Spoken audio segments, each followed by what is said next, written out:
الحمد لله وحده والصلاة والسلام على من لا نبي بعد أما بعد فإن خير الحديث كتاب الله وخير الهدي هدي محمد صلى الله عليه وسلم وشر الأمور محدثاتها وكل محدثة بدعة وكل بدعة ضلالة وكل ضلالة في النار فأعوذ بالله من الشيطان الرجيم يا أيها الذين آمنوا أطيعوا الله وأطيعوا الرسول ولا تبطلوا أعمالكم عن أبي هريرة رضي الله تعالى عنه قال قال رسول الله صلى الله عليه وسلم كل أمة تدخلون الجنة إلا من أبى قيل يا رسول الله من أبى قال من أطاعني دخل الجنة ومن أساءني فقد أبى عن عائشة رضي الله تعالى عنها قالت قال رسول الله صلى الله عليه وسلم من عمل عملا ليس عليه أمرنا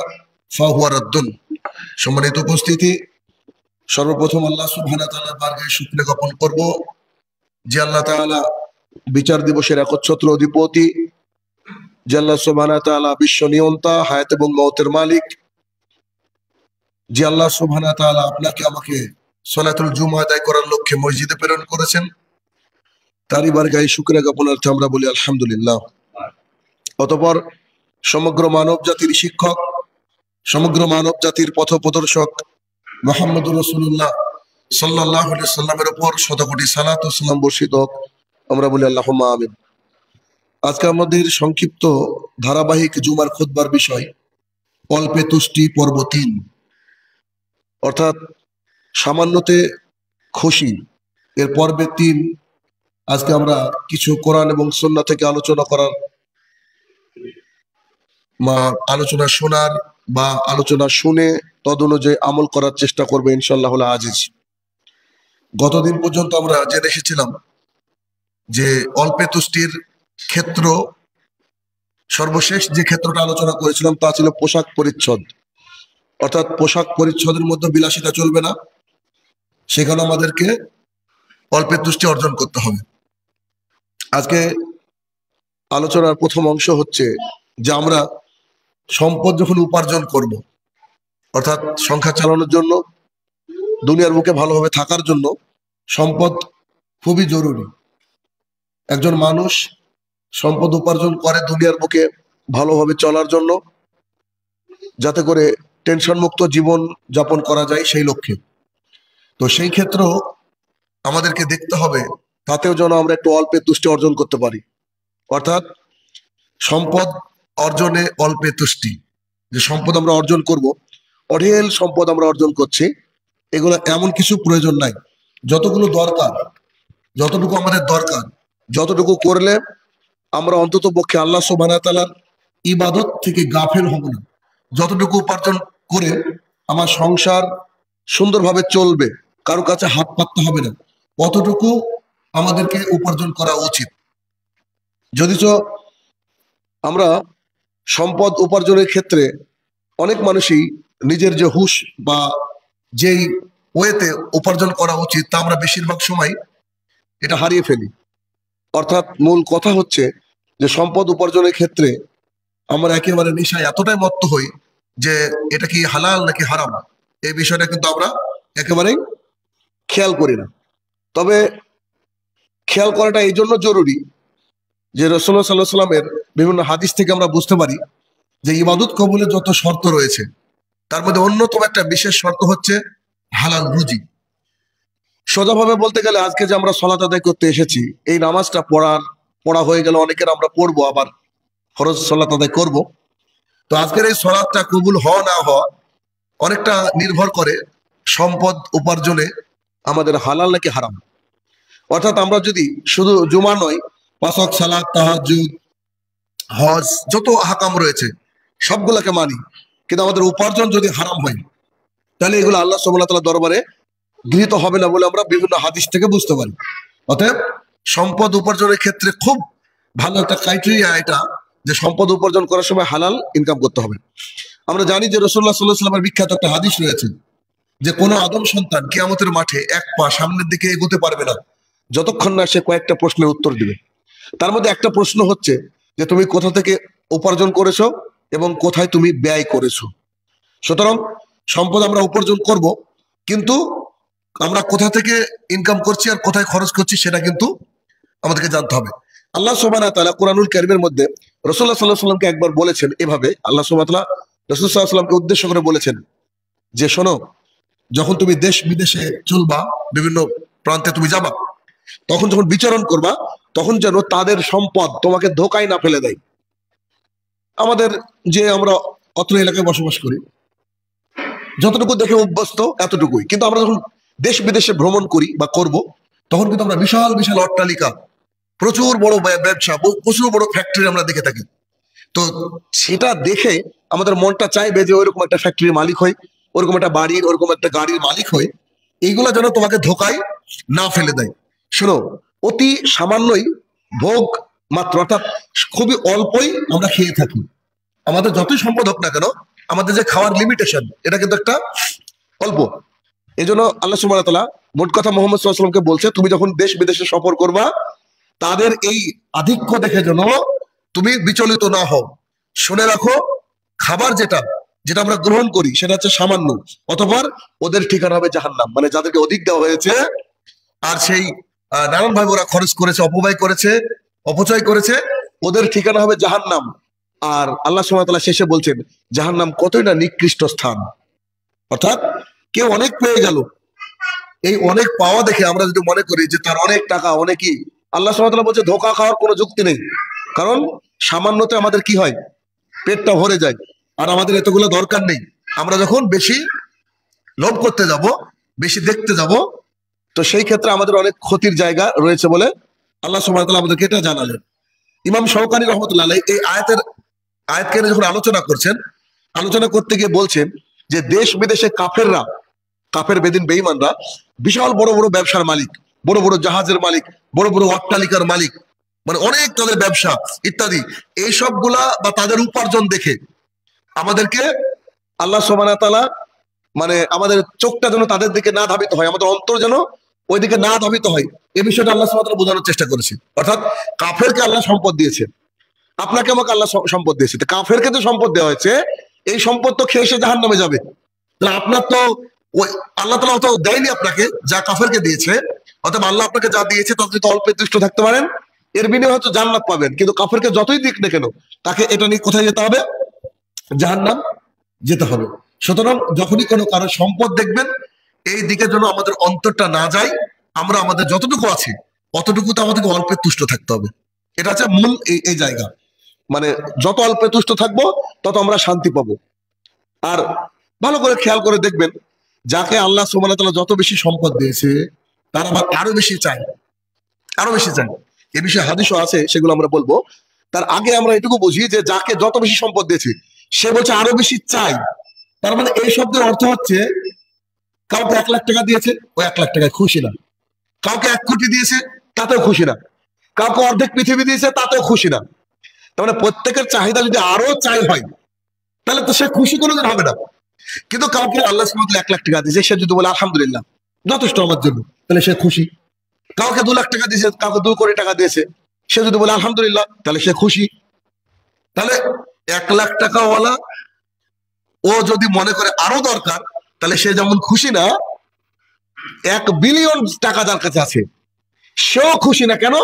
সে হচ্ছে আরো চাই। দুজনের চাওয়া কিন্তু একই, মানে ঘাটতি একই জায়গায়। 1 লাখ বলারও যে ঘাটতি, না চাওয়া না পাওয়া, ওই 1 বিলিয়ন 1 ট্রিলিয়ন বলারও একই ঘাটতি। তাহলে দুজনে তো ভিখারি, দুজনে তো চাওয়ার জন্য মানে আকাঙ্ক্ষী সবসময়। এই জন্য আমাদেরকে অল্পে তুষ্টি অর্জন করতে হবে। আবু দারদা রাদিয়াল্লাহু তাআলা আনহু বলেন যে রাসূলুল্লাহ সাল্লাল্লাহু আলাইহি ওয়াসাল্লাম বলছেন, সূর্য যখন উঠে সকালবেলায়, তখন 2 দিকের 2 জন ফেরেশতা নেমে আসে আল্লাহ জমিনে। যখন প্রতিদিন এটা সূর্য যখন ওঠে সকালবেলায়, তখন 2 দিকের 2 ফেরেশতা কি করে? নেমে আসে, এবং নেমে এসে তারা ঘোষণা করতে থাকে। ফেরেশতাদের কাজ কি? ঘোষণা করা, যে তোমরা তোমাদের রবের দিকে ফিরে আসো। সকালে উঠে ফেরেশতাদের এটা কাজ। প্রথম 2 ফেরেশতা নেমে এসে কি বলে? যে তোমরা তোমাদের রবের দিকে ফিরে আসো।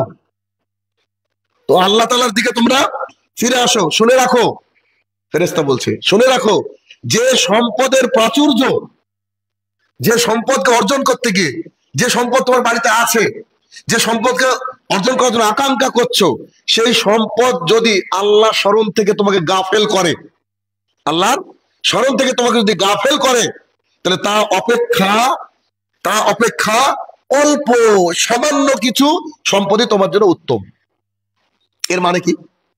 এর মানে হচ্ছে, দেখবেন অনেকেই, আপনি যদি গ্রামে দেখেন তাও দেখতে পাবেন, সেটা কি, যে সম্পদ উপার্জন করার জন্য ফজরের আগে উঠে, ইটভাটা শ্রমিকরা বেশি দেখবেন, বা আরো অনেক মানুষ আছে, সম্পদকে উপার্জন করার জন্য ফজরের আগে উঠছে। ওই সম্পদকে উপার্জন করছে, মসজিদে বলা আছে হাই আলাস সালাহ, ও হাই আলাস সালাহর ডাকে সাড়া না দিয়ে পিঠ দেখিয়ে চলে গেল। ওই যে সম্পদটা উপার্জন করলো, এই সম্পদটা তার জন্য জায়েজ হবে না, ঠিক নয়, এটা হারাম, এই সম্পদ ঠিক নয় তার জন্য। তাহলে যে সম্পদ উপার্জন করতে গিয়ে আল্লাহ তাআলা স্মরণ যদি আমাদেরকে দূরে সরিয়ে রাখে, তাহলে ওই সম্পদ আমাদেরকে জান্নাতে নিয়ে যেতে পারবে না। যেমন পৃথিবীর বিভিন্ন দেশে, যারা ইসলামিক দেশ, খাস করে জুমার সময়টা ছুটি, জুমার দিনটা প্রায় ছুটি রাখে মানুষ, শুক্রবারটা ছুটি। কেন? কারণ এই দিন একটা বিশেষ দিন, পাঁচ ওয়াক্ত সালাত তো অন্যান্য দিন আছে, কিন্তু এই দিনে অনেক মানুষ কাজে ব্যস্ত থাকে, এই সম্পদ উপার্জন তার জন্য ঠিক হবে না। তো রাসূলুল্লাহ সাল্লাল্লাহু আলাইহি ওয়াসাল্লাম এটাই বললেন, আবু দারদা রাদিয়াল্লাহু তাআলা বর্ণনা করলেন, যে সম্পদ আমাদেরকে কি করে, আত্মভোলা করে দেয়, যে সম্পদ আমাদেরকে আল্লাহ স্মরণ থেকে গাফেল রাখে। আল্লাহ স্মরণ মানে কি? নামাজ মানে জিকির, আর জিকির মানে আল্লাহ স্মরণ। তাহলে ওই সালাতকে আমরা ত্যাগ করে চলে যাচ্ছি এতে। এগুলো হয়তো আপনারা যাই না দেখেছেন কিনা, আমাদেরকে প্রতি রাতে দেখতে হয়, মানে সারা রাত ধরে আমরা গাড়িতে আসি, দেখি রাত্রি 2টার সময় স্টেশনে লাইন দিয়েছে, কেউ 3টের সময় লাইন দিয়েছে, বেরিয়ে গেছে অনেক ছেলে মেয়ে, সব বাড়ি থেকে বেরিয়ে গেছে, বিভিন্ন বয়সের মানুষ বেরিয়ে গেছে, যারা ভিক্ষা করে এমন মানুষও দেখেছি আমরা, যে ভিক্ষা করে মাথায় টুপি দিয়েছে, দিয়ে ফজরের আগে বসে আছে। আমরা প্রায় বলি যে এদের ফজর কোথায় গেল? অথচ দেখেন মানুষকে এইভাবে আল্লাহ স্মরণ থেকে তারা গাফেল। এই সম্পদ আমাদের কোনো কাজে লাগবে না, কারণ এই হারাম উপার্জনের চেয়ে আমার ফজরের সালাত আদায় করে যদি 5 টাকা ইনকাম হয়, তো সেটার মধ্যে বরকত আসে। বরকত কিন্তু ভিন্ন জিনিস। তাহলে কি আমাদেরকে এর থেকে দূরে থাকবে। যদি তো রাসূলুল্লাহ সাল্লাল্লাহু আলাইহি ওয়াসাল্লাম একটা বিষয় বলেছে, যে এরপরে হাদিসটা আনছি ইনশাআল্লাহ, তাহলে আমাদের এটা গেল সম্পদ অর্জন করার সময় এত বেশি আমাদের দরকার নেই, যতটুকু দরকার অতটুকু যদি হয়ে যায় তো আলহামদুলিল্লাহ, তাতে কি থাকতে হবে? সন্তুষ্ট থাকতে হবে। আল্লাহ যাকে যা দিয়েছে এতটুকু তো আমাদেরকে সন্তুষ্ট থাকতে হবে। মানে সোজা কথা, খাঁটি বাংলা কথা, অপরের কে কার কি থাকলো ওটা দেখে আমার মনে যেন কষ্ট না হয়, ওর যেন আমি দোয়া করতে পারি, অন্তত এটুকু যেন হয়। এটা মানুষ কুড়ে ঘর ছিল, এটা পাকা বাড়ি করছে, দেখা মাত্র আপনার আমার উচিত আলহামদুলিল্লাহ, আল্লাহ তাকে বরকত দাও, সেজন্য বাড়িটা সুন্দর করে করতে পারে, ব্যাস। এই যখন আপনি দোয়া করবেন, তাহলে ভিতরে আপনার অহংকার থাকবে না, লোভ থাকবে না। আর যদি ওটা দেখে আপনার খারাপ লাগে যে ও এটা করলো আমার এটা নাই, শোনেন, এটা করা মানে অনেক অন্যায়। কেন? যাকে যা দিয়েছে সে দেওয়ার মালিককে তো আল্লাহ, আমরা চাইলেও পারি না করতে আল্লাহর জন্য। তাহলে যাকে যা দেয় তার মালিককে আল্লাহ সুবহানাহু ওয়া তাআলা। যখন আমি আপনার দেখে কষ্ট পাবো, তার মানে আপনি আল্লাহর প্রতি নারাজ হয়ে গেলেন, যে আল্লাহ আপনাকে দিয়েছে ওটা দেখে আমি নারাজ হয়ে গেলাম, আউযুবিল্লাহ, কত খারাপ জিনিস। তাহলে এই বিষয়টা আমাদের খেয়াল রাখতে হবে সম্পদ অর্জনের ক্ষেত্রে। 2 নম্বর পয়েন্ট হচ্ছে আজকের আলোচনার, সম্পদ সঞ্চয়, অল্প তুষ্টি। এখন তো উপার্জন দেখলাম, এখন সম্পদ জমা করা, সঞ্চয় করা, রেখে দেওয়া সারা বছরের জন্য, সারা জীবনের জন্য। কি মানুষ তো সঞ্চয় করার জন্য ব্যতিব্যস্ত থাকে। তাহলে কি আমাদেরকে কি করতে হবে? যে সম্পদকে অর্জন করে তাকে জমিয়ে রাখতে হবে আমাদের নিজের জন্য, সন্তানের জন্য। কিন্তু এই জমিয়ে রাখার ব্যাপারে গাইডলাইন কি আছে? যে যাতে করে আমার এত কিছু প্রয়োজন না হয়, সেখানেও আমাকে অল্প তুষ্টি অর্জন করতে হবে। যেমন রাসূলুল্লাহ সাল্লাল্লাহু আলাইহি ওয়াসাল্লাম একটা হাদিসে বলছেন, যে যদি আদম সন্তানকে 2 উপত্যকা বুঝেন কিনা? এখানে একটা বিশাল বড় পাহাড়, এসে একটা বিশাল বড় পাহাড়, পাহাড়ের মাঝে যে জায়গাটা, এটাকে বলা উপত্যকা। কত বড় জায়গা চিন্তা করেন। রাসূলুল্লাহ সাল্লাল্লাহু আলাইহি ওয়াসাল্লাম বলছেন যে আমার আদম সন্তানকে যদি, মানে আমাদের সবার কথা বলছেন, আদম সন্তানকে যদি 2 উপত্যকা ভর্তি সম্পদ দেওয়া হয়, 4টেখানি ব্যাপার না, 2 উপত্যকা সোনা দেওয়া হলো, কত বিলিয়ন টাকার মাল হবে হিসাবই করতে পারবেন না। 2 উপত্যকা টাকা দেওয়া হলো, 2 উপত্যকা জমি দেওয়া হলো, যাই হোক না কেন। তো রাসূলুল্লাহ সাল্লাল্লাহু আলাইহি ওয়াসাল্লাম বলছে, আমার এই আদম সন্তানকে যদি 2 উপত্যকা পরিপূর্ণ ধন সম্পদ দেওয়া হয়, তবুও সেই ব্যক্তি 3য়টার জন্য অপেক্ষা করবে। আল্লাহ রাসূলের হাদিস। যদি দুই দেওয়া হয়, তাহলে কি করবে? সে ভাববে যে 3 নম্বরটা কখন আসবে, তাহলে 3 নম্বরটা আসলে ভাববে 4 নম্বরটা কখন আসবে। তার মানে মানুষের শান্তি নাই, এই ক্ষেত্রে মানুষের শান্তি নাই। তবে দেখবেন যে মানুষ খুব সম্পদকে খালি গুনে গুনে রাখে, গুনে গুনে রাখে, এই ব্যক্তি জীবনে শান্তি পাবে না। যদিও তার পরকাল খুব খারাপ জায়গায় রয়েছে, কেননা আল্লাহ সুবহানাহু ওয়া তাআলা কোরআনুল কারীমের একটা সূরার মধ্যে বলেছেন, আল হাকু মুত্তাকাসুর হাত্তা যুরতুমুল মাকাবির, যে তোমরা সম্পদ নিয়ে আত্মভোলা থাকো, সম্পদ নিয়ে আত্মভোলা থাকো। তোমাদের সম্পদের লোভ লালসা, এত চাওয়া, এত আকাঙ্ক্ষা, এত গোছানো, কোথায় শেষ হয়? কবরের মাটি থেকে শেষ হয়, তখন আর মানুষের লাগে না। আবার আল্লাহ সুবহানাহু ওয়া তাআলা আরেকটা সূরার মধ্যে বলছেন, ওয়াইলুল লিকুল্লি হুমাজাতিল লুমাজা আল্লাযী দামা মালা ওয়াদ্দাদা, এইটুকু, যে আল্লাযী দামা মালা ওয়াদ্দাদা। অনেক মানুষ আছে টাকাগুলো খালি গুনে আর রাখে, গুনে আর রাখে, গুনে আর রাখে, তাদের জন্য রয়েছে ধ্বংস। তাহলে এই জিনিসটা আমাদেরকে বুঝতে হবে যে সঞ্চয়ের ক্ষেত্রে আমাদেরকে কি অল্প তুষ্ট অর্জন করতে হবে, যতটুকু না হলে নাই অতটুকু সঞ্চয় করে রাখেন। ভবিষ্যৎ বলে কিছু একটা আছে, আমরা মনে করি যে আমাদের রোগগ্রস্ত হতে পারে, আমার সামনে মাসে আমার ইনকাম নাও থাকতে পারে, যতটুকু সম্ভব এতটুকু কি করতে হবে, গুছিয়ে রাখতে হবে। এখন যদি আমরা সে সম্পদকে একদম বিলাসিতার কারণে অনেক সম্পদ গুছিয়ে রাখলাম, জানা বুঝলাম যে আমার অনেক সম্পদ আছে, আমার ছেলে মেয়ের একদম এনজয় করে বেড়াচ্ছে ইত্যাদি ইত্যাদি, এগুলা বেয়ারার লক্ষণ। এগুলা ইসলামের কোন মানে নয় যে ইসলামিক মানুষের দ্বারা এই ধরনের কাজ হতে পারে না।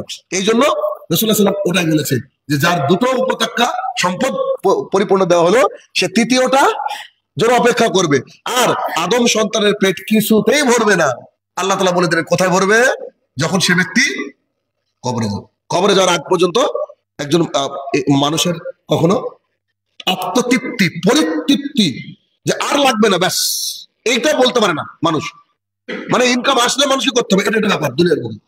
তাহলে কি এটা আমাদেরকে চেষ্টা করতে হবে। আচ্ছা, হাশেম ইবনে উতাইবা রাদিয়াল্লাহু তাআলা আনহু বলেন যে রাসূলুল্লাহ সাল্লাল্লাহু আলাইহি ওয়াসাল্লাম আমাকে সম্পদ সঞ্চয়ের জন্য বললেন যে শোনো, তোমার সম্পদ সঞ্চয় তুমি কতটুকু করবা। রাসূল সাল্লাল্লাহু আলাইহি ওয়াসাল্লাম গাইডলাইন দিলেন। তিনি কি বলেন যে তুমি একটা রাখাল রাখতে পারো। রাখাল বলতে গেলে যে ওই যে এটা আগেকার যুগে যে একটা প্রথা চালু ছিল, খাদেম, খাদেম, তুমি একটা খাদেম রাখতে পারো তোমার কাজকর্মের জন্য, গরু ছাগল থাকতে পারে, তুমি একটা খাদেম রাখতে পারো। 2, জিহাদ, জ্ঞানার্জন, হজ ইত্যাদির জন্য একটা বাহন রাখতে পারো। তৎকালীন সময় উট ছিল, এখন আপনার গাড়ি হতে পারে, সেটা 4 চাকা হতে পারে, 2 চাকা হতে পারে, একটা গাড়ি রাখা যেতে পারে, আর একটা খাদেম রাখা যেতে পারে। এইটাই তোমাদের জন্য যথেষ্ট হবে। রাসূল সাল্লাল্লাহু আলাইহি ওয়াসাল্লাম সেই জামানায় বলেছে। যার সামর্থ্য আছে তার একটা 4 চাকা কেনা উচিত, আমি মনে করি, আমার ব্যক্তিগত ধারণা। কেন? কারণ ধরেন আপনি আপনার স্ত্রীকে নিয়ে কোথাও যাচ্ছেন বা স্ত্রী কোথাও পাঠাচ্ছেন, একটা বাসের মধ্যে ধাক্কা খাওয়া, পারতপক্ষে তাকে গাড়ি ভাড়া করে কোথাও পাঠানো, কারণ মানুষ খুব খারাপ, এই জন্য তারা যদি সেফ থাকে এটা ঠিক আছে। এখানে খাদেম খাদেম ব্যবস্থা আমাদের নেই। এখন আমরা যদি মনে করি যে না আমার পরিবার অনেক বড়, সেখানে কাজের লোক, এটাকে আমরা খাদেম হিসেবে দেখতে পারি। অতএব এতটুকু ঠিক আছে, অসুবিধা নেই, এতটুকু তোমার প্রয়োজন, এতটুকু দরকার, এতটুকু তোমরা করতে পারো। অতএব সঞ্চয় করার সময় আমাদেরকে লিমিটলেস হলে হবে না, লিমিটেড থাকতে হবে, যে এতটুকু আছে আলহামদুলিল্লাহ আমার জন্য যথেষ্ট। কিন্তু 4খানা 4 চাকা আপনার বাড়ির সামনে আছে, আমার বাড়ির সামনে আছে, আবার 5 নম্বর কেনার জন্য প্রত্যেক মাসে মাসে আমরা চেঞ্জ করছি, আউযুবিল্লাহ, এগুলা কিন্তু চরম লেভেলের বিলাসিতা। এই বিলাসিতা হয়তো আমাদেরকে জাহান্নামের দিকে এক ধাপ করে নিয়ে যাবে। এরপর আমরা দেখবো খরচ পাতিতে অল্পে তুষ্টি। খরচ করার সময় আমরা কি দেখবো? অল্পে তুষ্টি। টাকা আছে তাই আমাদেরকে অনেক খরচ করতে হবে, টাকা আছে তাই বিলাসিতা করতে হবে, ইসলাম আমাদেরকে এটা শেখায়নি। সবচেয়ে ভালো একটা উদাহরণ আমি দিতে পারি। তো উদাহরণ দেওয়ার আগে আল্লাহ সুবহানাহু ওয়া তাআলার একটা আয়াত আমরা দেখে নেব। আল্লাহ সুবহানাহু ওয়া তাআলা বলছেন যে তোমরা তাদেরকে আল্লাহ সম্পদ থেকে, তোমরা তাদেরকে, মানে তাদেরকে বলতে গেলে যারা ভিখারি মিসকিন বা যারা পাওয়ার হকদার, তোমরা তাদেরকে আল্লাহ সুবহানাহু ওয়া তাআলার সম্পদ থেকে দান করো যা তিনি তোমাদেরকে প্রদান করেছেন। এখানে একটা দারুণ কথা আছে। কথাটা কি? দেখেন, আমরা অনেকেই ধরেন আমার একটা পেয়ারার বাগান আছে, একটা আমের বাগান আছে, আমার আমের বাগান আছে। এখন আমের বাগানে আমি যদি একটা মালিকে রাখি, মানে যিনি গার্ডেনার, বাগানকে দেখাশোনা করবে, ওই মালিক যদি আমের বাগানে থাকে, রাস্তা দিয়ে একটা মানুষ যাচ্ছে, ও চাইলে ওই আমের বাগান থেকে আম ছিঁড়ে একে দিতে পারে না, ওই পথচারীকে দিতে পারে না। কেন? ও আমের বাগানের মালিক না, কিন্তু আমের বাগানের মালিক আমি। আমি বাগানে আছি, 5 জন ব্যক্তি হেঁটে যাচ্ছে, আমার ইচ্ছা হলো তাদেরকে আমি গাছ থেকে ছিঁড়ে আমগুলা দিই। এই উদাহরণটা কেন দিলাম, এটা অসাধারণ উদাহরণ। সেটা হচ্ছে এই যে আমরা বেশিরভাগ আমাদের সম্পদের ক্ষেত্রে আমরাও ওই রকম মালির মতো আমাদের সম্পদকে রক্ষা করি। কেমন? আমরা যখন কোনো সম্পদকে দান করব তখন আমাদের মনে হয় যে কি কমে যাবে ইত্যাদি ইত্যাদি। না, আপনাকে আমাকে সম্পদ দিয়েছে আল্লাহ সুবহানাহু ওয়া তাআলা। আল্লাহ তাআলা কিন্তু মেন মালিক। আপনাকে আমাকে যে সম্পদ দিয়েছে, আল্লাহ সুবহানাহু ওয়া তাআলা আপনাকে আমাকে রেখেছে আল্লাহর জমিনে, রেখে আল্লাহ তাআলা কোরআনে বলে দিয়েছে যে তুমি দান করো। এখন আমি যদি আমার মালিকে গার্ডেনারকে বলি যে যাবে তাকে দান করবো, তাহলে ও কিন্তু মন খুলে দিতে পারবে। তারপরে অনেকেই কেয়ারটেকার হয়ে গেছি, মালিক হতে পারেনি। আমাদেরকে কি করতে হবে? আল্লাহ সুবহানাহু ওয়া তাআলা যে সম্পদ আমাদেরকে দিয়েছে, ওই সম্পদটা আমরা কি করব? ব্যয় করব, মানুষের রাস্তায় ব্যয় করব, যারা অসহায় তাদেরকে ব্যয় করব। কেন? আমাদের যে সম্পদ, এই সম্পদগুলো আমি মারা গেলে আমার পরিবার খাবে, কিন্তু যেগুলা ব্যয় হয়েছে আল্লাহর পথে আমার হাত দিয়ে, ওইগুলো আমি কিয়ামতের মাঠে কবরে গিয়ে পাবো। তাহলে মানুষ কতটা নির্বুদ্ধি চিন্তা করেন যে আবু বকর রাদিয়াল্লাহু তাআলা কেন সব সম্পদ দিয়েছিলেন, উমর ইবনে খাত্তাব রাদিয়াল্লাহু তাআলা কেন সমস্ত সম্পদ দিয়েছিলেন, আপনার ওসমান রাদিয়াল্লাহু তাআলা এত সম্পদ কেন দিতেন? কারণ ওনারা জানতেন দুনিয়ার জীবনটা 50-60 বছরের, আসল জীবন আখিরাতের। এই জন্য আমি আমার স্ত্রী ছেলে মেয়েকে নিয়ে যতটুকু খুশি আছে, ঠিক আছে, যত বেশি দান করব অত বেশি পরকালে আমি পাবো, টাকাটা আমি পরকালে পাবো যা আল্লাহ সুবহানাহু ওয়া তাআলা আমাকে দিবেন। এই জন্য কি করতে হবে? যে আমরা আমাদের সম্পদের মালিক আল্লাহ সুবহানাহু ওয়া তাআলা, আমরা হচ্ছে কেয়ারটেকার। আর আল্লাহ তাআলা আমাদেরকে বলেছেন কোরআনে যে তোমরা কি করো? সম্পদ দান করো। কিন্তু আল্লাহ তাআলা যদি না বলতেন তাহলে ব্যাপারটা আমাদের ছিল। খুব মাথার মধ্যে একটা জিনিস রাখবেন, খেয়াল করে দেখেন তো, সাপোজ একটা গরু, ধরেন একটা গরু আছে, আর এই গরুর চারা আমরা রেডি করি, গরুকে খেতে দিই, গরুকে লালন পালন করি, গরুর কাছ থেকে যে দুধটা পাই, এই দুধের টাকা কাকে দিই? আমরা গরুকে দিই না নিশ্চয়ই, কখনোই গরুকে দিই না। হ্যাঁ, গরুকে কতটুকু দিই? দুধের টাকা থেকে 100 টাকা হলে 10 টাকার খোল কিনি, তাহলে গরু খাচ্ছে কত? 10 টাকার। 100 টাকার কিনলে গরু খাচ্ছে 10 টাকার। অ্যাকচুয়ালি গরুর মালিককে আমি, তা আমার গরু, এই জন্য আমি তার কাছ থেকে দুধ বের করে বিক্রি করে আমি কোটিপতি হচ্ছে, আমি টাকার মালিক হচ্ছি। তা আমাদের মালিককে আল্লাহ সুবহানাহু ওয়া তাআলা। তা আল্লাহর গোলাম আমরা, আল্লাহ তাআলা আমাদেরকে ছেড়ে দিয়েছেন, তুই খা, খেতো যতটুকু লাগে অতটুকু রাখ, বাকি আমার রাস্তায় দান করে দে। যেমন করে গরু আমাদেরকে দুধ দিল, গরুকে সব টাকাটা রিটার্ন করছি না, এজন্য আমরা খাচ্ছি, আমি সব টাকা ব্যবহার করতে পারবো না। এটা হিসাব আমাদেরকে কি করতে হবে? এই টাকাটা আল্লাহ রাস্তায় ব্যয় করতে হবে, কেননা আল্লাহর কাছে গিয়ে আমাদেরকে জবাবদিহিতার মধ্যে আমাদেরকে পড়তে হবে। এই জন্য আমাদেরকে যখন আমরা খরচ করব তখন কি আমাদের অল্পে তুষ্টি অর্জন করতে হবে। আর খরচ করার সময় দুহাত ভরে খরচ করতে হবে, আর সবসময় আল্লাহর কাছে দোয়া করতে হবে যে আল্লাহ আমার হাতটা যেন সবসময় উপরে থাকে, কেননা নিচের চেয়ে উপরে হাতটা অনেক সময় অনেক উত্তম। অতএব সবসময় 5 টাকা হলো এরকম টেন্ডেন্সি রাখতে হবে যে আমি মানুষকে দিব, আমি কারো কাছে নিব কেন, এই চিন্তাধারা আমাদেরকে করতে হবে। আল্লাহ সুবহানাহু ওয়া তাআলা আমাদেরকে সেই তৌফিক আদা করুক। আল্লাহুম্মা আমিন। আলহামদুলিল্লাহ ওয়াহদাহ, আসসালাতু ওয়াসসালামু আলা মান লা নাবিয়্যা বাদা, আম্মা বাদ। এরপরের পয়েন্ট আমরা দেখব, ঘর বাড়ি নির্মাণে অল্পে তুষ্টি। ঘর বাড়ি নির্মাণে অল্পে তুষ্টি। ঘর বাড়ি কেন করা হয়? ঘর বাড়ি এই জন্য করা হয় যে আমরা যেন সুখে শান্তিতে বসবাস করতে পারি। কেননা ঝড় ঝাপটা আল্লাহ সুবহানাহু ওয়া তাআলার তরফ থেকে আসে। যদি মানুষ পারে তার জন্য একটা পাকা বাড়ি করা উচিত, কেননা তার সন্তান সন্ততি নিয়ে সে ভালোভাবে থাকবে, বা একটু মজবুত বাড়ি করা উচিত। কেন? সন্তান সন্ততি নিয়ে নিরাপদে থাকার জন্য। কিন্তু এই ঘর বাড়ি এর মধ্যে এত বিলাসিতা আছে, যদি আপনি 5টা গ্রাম ঘুরেন, 5টা এলাকা ঘুরেন, শহর ঘুরেন, মানুষের বাড়ির আকৃতি, মানুষের অপ্রয়োজনীয় জিনিসের ব্যবহার, দেখলে আপনার মানে ভাবনারও বাইরে, মানে মাথায় কাজ করবে না যে মানুষ এত অপচয় করতে পারে, এত খরচ করতে পারে।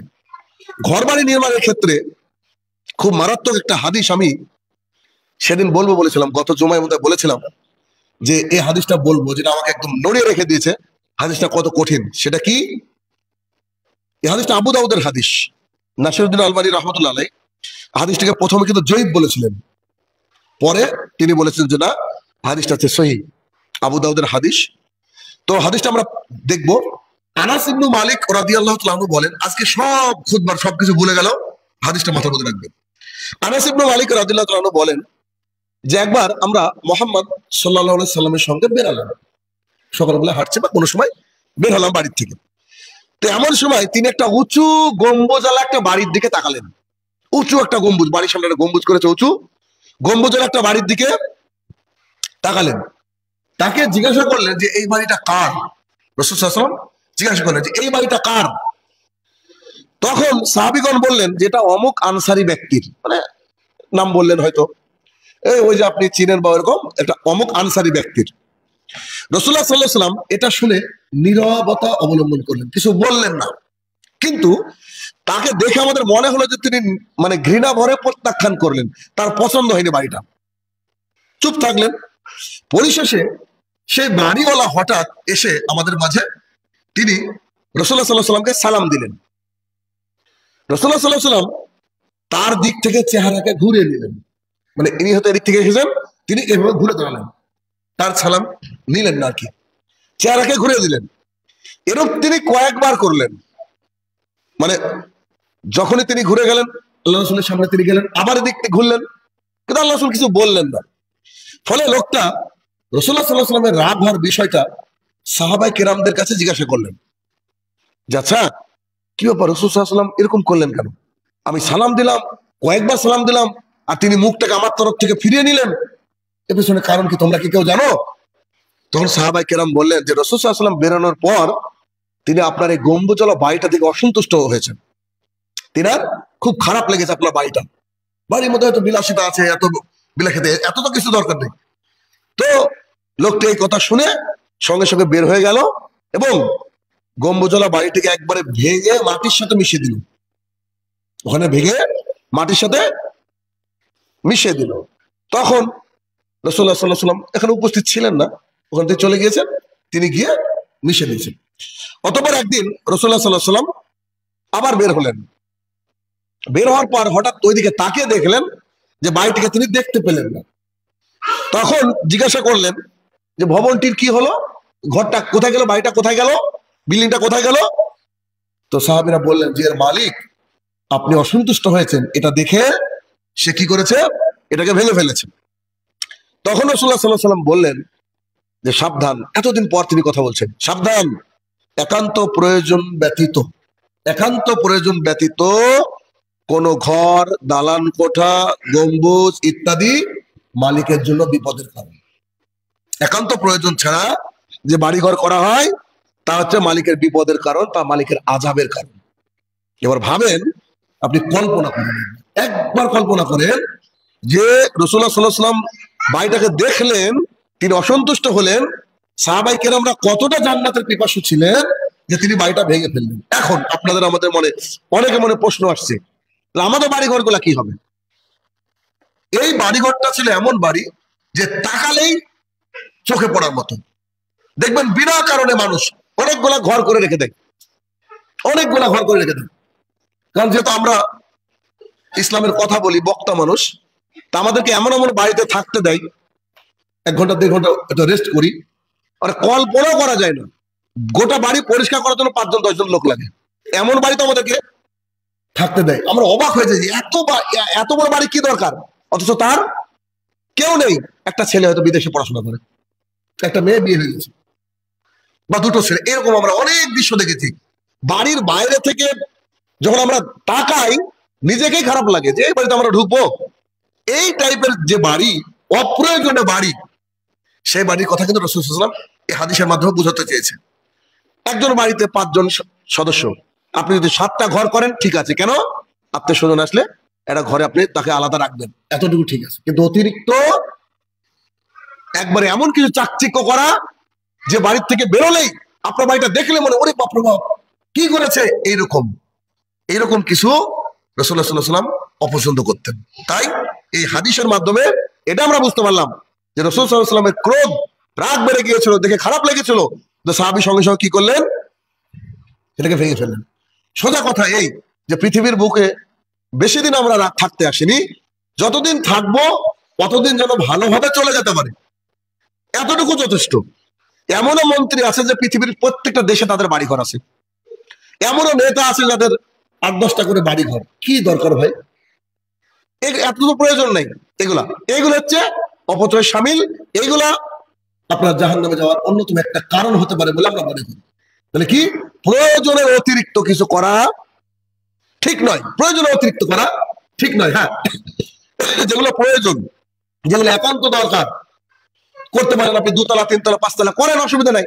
আপনার যদি পরিবারের সদস্য অনেক থাকে, প্রত্যেক ঘরে ছেলে মেয়ে থাকবে, অসুবিধা নেই। কিন্তু এমন চাকচিক্য করা যা দেখলেই মনে হবে যে না বাড়ি বাপ রে বাপ কি বাড়ি, এরকম যেন আমাদের মনে না হয়। আর এরকম যদি আমাদের মনে হয় তাহলে বুঝতে হবে যে অবস্থা আমাদের খারাপ, অতএব আমাদেরকে চেষ্টা করতে হবে। একটা হাদিস আমরা দেখবো যে আব্দুল্লাহ ইবনে আমর রাদিয়াল্লাহু তাআলা বলেন, একদিন রাসূল সাল্লাল্লাহু আলাইহি ওয়াসাল্লাম আমাদের নিকট দিয়ে যাচ্ছিলেন। একদিন রাসূল সাল্লাল্লাহু আলাইহি ওয়াসাল্লাম আমাদের নিকট দিয়ে যাচ্ছিলেন। তা আমি আর আমার মা কাদা মাটি দিয়ে মানে কাদা দিয়ে বাড়ি হতো আগে, কাদা মাটি দিয়ে ঘর মেরামতের কাজ করছিলাম। দেওয়াল টোল ভেঙে গেছে বা কোন একটা ঘর মেরামতের কাজ করছিলাম। তিনি জিজ্ঞাসা করলেন, হে আব্দুল্লাহ এটা কি করছো? আল্লাহ রাসূল সাল্লাল্লাহু আলাইহি ওয়াসাল্লাম বললেন, আব্দুল্লাহ এটা কি করছো? না আমরা ঘরের একটা অংশ মেরামত করছি। আল্লাহ রাসূল, আমরা ঘরের একটা অংশ মেরামত করছি। তখন রাসূল সাল্লাল্লাহু আলাইহি ওয়াসাল্লাম বলছেন যে মৃত্যু এটা অপেক্ষা আরো দ্রুত গতির। এবারে কি মৃত্যু এটা অপেক্ষা আরো দ্রুত গতির। এটার মাধ্যমে আসলে তিনি বোঝাতে চাইলেন যে তুমি যে বাড়ি ঘরটা রেডি করছো, এই রেডি করার আগেই, মানে তুমি কেন রেডি করছো? থাকার জন্য, কিন্তু তুমি রেডি করে নিলাম, কিন্তু দেখা যাবে রেডি করার আগ হয়ে গেল, কালকে বসবাস করবে, আজকে তুমি মারা যেতে পারো। অর্থাৎ তুমি রেডি করার আগেই, তুমি বাসস্থানের আগেই, বসবাস করার আগেই তোমার মৃত্যু চলে আসতে পারবে। অত এখানে অত যত্ন দরকার নেই, যতটুকু পৃথিবীর বুকে থাকার অতটুকু থাকো। এর অর্থ হচ্ছে এই যে আমাদেরকে বাড়িঘর নির্মাণ কালেও এটা মনে রাখতে হবে যে আমাদের যে কোনো মুহূর্তে মালাকুল মত এসে যেতে পারে। এখানে যে আমি থাকবো এর কোনো গ্যারান্টি আমার নাই। আল্লাহ রাসূল এই কথাটা হয়তো আমাদেরকে বোঝাতে চেয়েছেন যে আমরা যা করছি এটা আমরা বসবাস নাও করতে পারি। কারণ দেখেন, আমার 5 তারিখে একটা প্রোগ্রাম আছে রংপুর, তো যে বক্তা, দ্বিতীয় বক্তা ছিল, সে আমাকে ফোন করে বলছে আপনার ভিসা রেডি তো? বললাম জি ভিসা রেডি, ইনশাল্লাহ। প্রথমবার মাহফিল করছি, আপনি না আসলে একটা কেলেঙ্কারি হয়ে যাবে, ইনশাল্লাহ অসুবিধা নেই। আমি বলছি ঠিক আছে। মালদা থেকে প্রোগ্রাম করে ফিরছি, যে ভাইয়ের সাথে কথা হয়েছিল সে ভাই বললো যে দ্বিতীয় বক্তা মারা গেল। তিনি কিন্তু আমাকে জিজ্ঞাসা করলেন আমার ভিসার কথা। আল্লাহ তাআলা তাকে নিয়ে চলে গেলেন। কল্পনা করেন এবার, কত স্বপ্ন ছিল তার বক্তৃতা করবে, আমাকে দেখবে, আমার সাথে এই সেই কত আকাঙ্ক্ষা ছিল, কিন্তু আল্লাহ তাআলা তুলে নিলেন। আমি যে পৌঁছতে পারবো এর কোন গ্যারান্টি কি আছে? এটা তো দুনিয়া আমাদের, এটা বুঝতে হবে আমাদেরকে। এইটা যদি আমরা ভেতরে বুঝি তাহলে কিন্তু আমাদের দুনিয়াটা সুন্দর হবে, আখিরাত তো সুন্দর হবে, যে না আমার আসল জায়গা তো পরকাল। অতএব পরকালের জন্য সবসময় প্রস্তুতি গ্রহণ করতে হবে। ঠিক এমনই মুহাম্মদ সাল্লাল্লাহু আলাইহি ওয়াসাল্লাম বললেন যে তুমি যা করছো তার চেয়ে দ্রুত কি আসতে পারে? মৃত্যু চলে আসতে পারে, তুমি এখানে বাসস্থান নাও করতে পারো। এজন্য আমরা যখন বাড়ি ঘর নির্মাণ করব, এত কিছু বিলাসিতার দরকার নাই। হ্যাঁ, যতটুকু দরকার যাতে আপনার শান্তি হয় অতটুকু করবেন। দেখেন অনেক মানুষের অনেক বড় বড় বাড়ি আছে কিন্তু ঘুম নাই চোখে, ঘুমানোর সময় ওষুধ খেয়ে ঘুমাতে হয়। তাহলে এর কি দরকার? অনেকের কুড়ে ঘর আছে, সারাদিন খাটে, সন্ধ্যেবেলায় এশার নামাজ পড়ে কি একখান ঘুম, হজরে আরামসে চালা পেয়েছে, তারা এলাম বাজাও লাগে। এই হচ্ছে শান্তি। বাড়ি ঘর করে যে আপনার ঘুম আসবে বা সুন্দরী, এগুলো তো আমাদের দ্বারা সম্ভব না, কারণ আমরা বিছানা কিনতে পারি, ঘুম কিনতে পারি না। ঘুম আল্লাহ সুবহানাহু ওয়া তাআলার তরফ থেকে আসে। এই জন্য দালান কোঠা ইত্যাদির যে প্রতিযোগিতা চলছে বর্তমানে, যে ও 1 তলা করেছে আমাকে 2 তলা করতে হবে, ও 2 তলা করেছে আমাকে 3 তলা করতে হবে, এই যে টেন্ডেন্সি, এটা কিন্তু কি করতে হবে, মানে আমাদেরকে এই বিষয়ে মিটারটাকে আমাদেরকে নামিয়ে নিতে হবে। সাহাবায়ে কেরাম এই বিষয়ে খুব অতি উৎসাহী ছিলেন না, যে বাড়িঘর করার ক্ষেত্রে এরকম করতেন না। তেনারা সবসময় কি করতেন, যারা খুব বেশি দালান কোঠা নির্মাণ করতেন তাদেরকে তারা ভৎসনা করতেন। এগুলো কি দরকার তোমাদের? এত কি দরকার মনে হচ্ছে সারা জীবন থাকবা এই বিষয়টা। একবার দেখেন আবু দারদা রাদিয়াল্লাহু তাআলা আনহু, তিনি এই যে দামেস্কের শহরের বাইরে নিম্ন অঞ্চল, যেটা নদী টদী বয়ে চলে, নিম্ন অঞ্চলে সেখানে গেলেন আবু দারদা রাদিয়াল্লাহু তাআলা। তো যাওয়ার পরে দেখলেন যে সেখানকার নদীগুলো প্রায় শুকিয়ে গেছে, নদীগুলো তো জল টল নাই, আর তাতে গাছ লাগানো হয়েছে, মানে নদী শুকিয়ে গেছে যেমন আমরা এরকম করি, গাছ লাগানো হয়েছে, আর বড় বড় প্রাসাদ নির্মাণ করা হয়েছে, বিশাল বড় বড় প্রাসাদ নির্মাণ করা হয়েছে। এরপর তিনি দামেস্কবাসীর কাছে আসলেন, ওখান থেকে ওটা দৃশ্যটা দেখলেন, দেখার পরে দামেস্কবাসীর কাছে এসে বললেন, হে দামেস্কের অধিবাসীরা, তোমাদের কি লজ্জা হয় না? এইভাবে তিনি কথাটা বলেছেন যে তোমাদের কি লজ্জা হয় না। এই কথাটা তিনি 3 বার বললেন, একবার নয়, যে তোমাদেরকে লজ্জা হয় না, তোমাদেরকে লজ্জা হয় না, তোমাদেরকে লজ্জা হয় না, তোমরা এত সম্পদ সঞ্চয় করছো, এত সম্পদ সঞ্চয় করছো যা তোমরা খাবে না। উনি বলছে যে তোমরা এত সম্পদ সঞ্চয় করছো যা তোমরা খাবে না, অর্থাৎ পরবর্তী প্রজন্ম খেতে পারে, তুমি খেয়ে শেষ করতে পারবে না, এই কথা বলছি। এত দূরবর্তী আশা করছো যে 50 বছর পর কি হবে, 100 বছর পর কি হবে, এত দূরবর্তী আশা করছো, সে পর্যন্ত তোমরা হায়াতও পাবে না, সে পর্যন্ত তোমরা হায়াতও পাবে না। এমন ঘর বানাচ্ছ যেটা, যাতে তোমরা বসবাসও করতে পারবে না, এমন ঘর বানাচ্ছ যাতে তোমরা বসবাসও করতে পারবে না। তোমাদের পূর্বেরা অনেকেই এভাবে অভিহিত হয়েছে বা এভাবে মানে চলে গিয়েছে, যারা অনেক লম্বা লম্বা আশা করত, অনেক কিছু সঞ্চয় করত, কিন্তু কেউ তারা এগুলা ভোগ করতে পারেনি, সব কিছু ধোকায় পর্যবেসিত হয়েছে। তিনি কথা বললেন যে সবকিছু ধোকাতে পর্যবেসিত হয়েছে। অতএব আমাদেরকে বিল্ডিং বানানো, সম্পদ সঞ্চয়, এইসব বিষয়গুলোকে একটু চিন্তাধারা করে বানাতে হবে, কেননা পৃথিবীর বহু বড় বড় জাতি থেকে শিক্ষা নিতে হবে। যেমন আদ জাতি ছিল, তারা প্রচুর সম্পদের করেছিল, মানে আদ আম্মান, এই যে দুটো শহর ছিল না বিখ্যাত, আদান ও আম্মান। তো আবু দারদা রাদিয়াল্লাহু তাআলা বলছে, তোমরা কি 1 পয়সা দিয়ে ওটাকে নিবা? কেউ নিবা বলো? তার তার কি মূল্য আছে? সব আল্লাহ তাআলা ধ্বংস করে দিয়েছে। এরকম পৃথিবীর বহু বড় বড় দেশে মানে বড় বড় বিল্ডিং প্রতিস্থাপিত হয়েছিল, কিন্তু কোনো কিছুই হয়নি। যেমন এই যে দুবাই বুর্জ খলিফা, এই যে এত বড় বিল্ডিং, এই বিল্ডিং নিয়ে তারা গর্ব করে। মক্কার জমজম টাওয়ার, এটা নিয়ে হয়তো অনেকেই গর্ব করে। এরকম করে প্রতিযোগিতা চলছে এক একটা দেশে, কিন্তু এইগুলাতে যারা করেছে তারা দেখেন তো, এমনই ডাক্তার হয়তো বলেছে তো আপনার উপরে ওঠা বারণ, ওর বিল্ডিংটা একবার দেখতে পাইনি, এরকম বহু মানুষ আছে। অতএব যেগুলা লাগবে সেগুলা কি, ওগুলো আমাদেরকে নিতে হবে, আর যেগুলা আমাদের বিশেষ প্রয়োজন নেই, যেগুলো দরকার নাই আমাদের জীবনে, জীবন ধারণের জন্য, এগুলো আমাদের দরকার নাই। আল্লাহ সুবহানাহু ওয়া তাআলা আমাদেরকে সহি বুঝদান করুক, আল্লাহুম্মা আমিন। আমরা যাতে করে আমাদের চাহিদাকে সীমিত করতে পারি, আমাদের ধন সম্পদ অর্জনের ক্ষেত্রে আমরা যেন হালালকে বেছে নিতে পারি, এবং আমরা যেন সম্পদকে যখন সঞ্চয় করব তাতে যেন আমাদের সীমিততা অর্জন করতে পারি। আল্লাহ তাআলা আমাদেরকে সেই তৌফিক আতা করুক, আল্লাহুম্মা আমিন। এবং আমরা যাতে করে বাড়িঘর নির্মাণের ক্ষেত্রে অতিরঞ্জন কোনো বাড়াবাড়ি না করি, আল্লাহ তাআলা আমাদেরকে সেই তৌফিক আতা করুক, আল্লাহুম্মা আমিন। এমনও বাড়ি আছে যে দেখা যায় যে বাড়ির মধ্যে, একটা বাড়ির মধ্যে 200-300 লাইট ইউজ করা হয়। এই যে বিলাসিতা, এগুলো কিন্তু অনেক বড় বিলাসিতা। তো এই বিষয় থেকে আমাদেরকে কিন্তু পূর্ণাঙ্গ হেফাজত থাকতে হবে। যতটুকু না, তাই বলে কি আপনি সৌন্দর্য বর্ধন করবেন না? সৌন্দর্য আল্লাহ সুবহানাহু ওয়া তাআলা নিজেই সুন্দর, তিনি সুন্দরকে পছন্দ করেন, কিন্তু সুন্দরের মধ্যে অতি রঞ্জন, অতি বাড়াবাড়ি এগুলো পছন্দ করেন। যেমন আপনি পোশাক সুন্দর পরতে পারেন, টাকনুর নিচে প্যান্ট পরাকে আল্লাহ রাসূল অহংকার বলেছেন। কেন? যে টাকনুর নিচে প্যান্ট পরে একটা অহংকার ব্যাপার। অনেক আছে দেখবেন একদম পোশাক পরে এমন করে হাঁটে, মানে ওই রকম পোশাক তার এলাকায় কারণ নাই, মানে সে একটা আলাদা ভাবে চলে, এগুলো তখন অহংকারের মধ্যে হয়ে যাবে। অথচ ওই পোশাক আপনি পরেন, নর্মাল ভাবে পরেন, সুন্দর করে পরেন, ব্যাস এতটুকু যথেষ্ট। এই জন্য আল্লাহ সুবহানাহু ওয়া তাআলার কাছে সবসময় দোয়া করতে হবে যে হে আমার প্রতিপালক, আমরা যেন এইরকম বিলাসিতা, যে বিলাসিতা আমাদেরকে জাহান্নামে নিয়ে যাবে, এই বিলাসিতা থেকে যেন আমরা সবসময় দূরে থাকতে পারি। আল্লাহ তুমি সেই তৌফিক আতা করো, আল্লাহুম্মা আমিন। হে আমার প্রতিপালক, রুজি হালাল না হলে ইবাদত কবুল হবে না আমরা জানি, আমরা যেন হালাল রুজি খেয়ে পৃথিবীর মাথায় করতে পারি। আল্লাহ তুমি সেই তৌফিক আতা করো, আল্লাহুম্মা আমিন। হে আমার প্রতিপালক, যারা কবরে তোলে সাহিত্য জানি না কি হালে রয়েছে, তারা যদি ক্ষমার যোগ্য হয়, আল্লাহ তাআলা তুমি ক্ষমা দান করো, আল্লাহুম্মা আমিন।